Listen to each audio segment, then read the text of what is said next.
Sir Alan, my question is this. The surviving spouse receiving his monthly pension from his dead wife, but this surviving pensioner has live-in partner. Will his pension be stopped? What are the requirements so his pension be stopped? Thank you, sir, if you can vibe me an answer to my question. Interesting question from ma'am. Sige ma'am, I will answer your question in a direct, concise, and with example. Tagalog-English lang po yung sagot natin ma'am ha, para maintindihan ng lahat. Alright? Let's get started. Before I give my comment and answer to your question ma'am, backgrounder muna tayo. Ito po. Will the survivor pensioners receive their pension for life? No, the monthly pension will be stopped if the survivorship pensioner remarries, cohabits with a person of the opposite sex, or engages in a common law relationship. Ayan po, very clear po ma'am na mas top po talaga yung monthly pension ni Sir for life sana if may live-in partner po siya. Ayan po, engages in a common law relationship. So yung other question niyo po, paano ma-stop o ano yung requirements? Answer po, provide an evidence po ma'am na may live-in partner talaga si sir.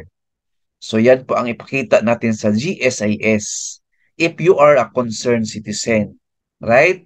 So one way of providing evidence po ma'am, I believe, ito po yung gawin nyo.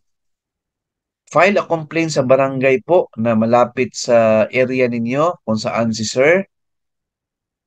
Kasi we need that documentation po na may complaint kayo kay sir na meron siyang live-in partner wherein grounds po yan for stoppage ng GSIS monthly pension niya. Hindi po yan siya tama yung ginagawa ni sir. May injustice po yan, may unfair po sa part ng namatay na GSIS member. Kasi si sir po is enjoying, no, the monthly pension niya for his good only. Hindi po yan pwede. Injustice po yan. So, meron kang right to complain sa barangay.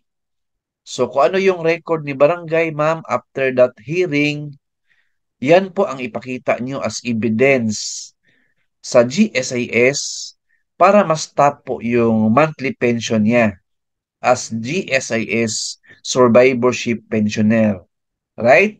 So, I believe that is a good move, ma'am, no? Kasi ang barangay will help you, no, settle that issue.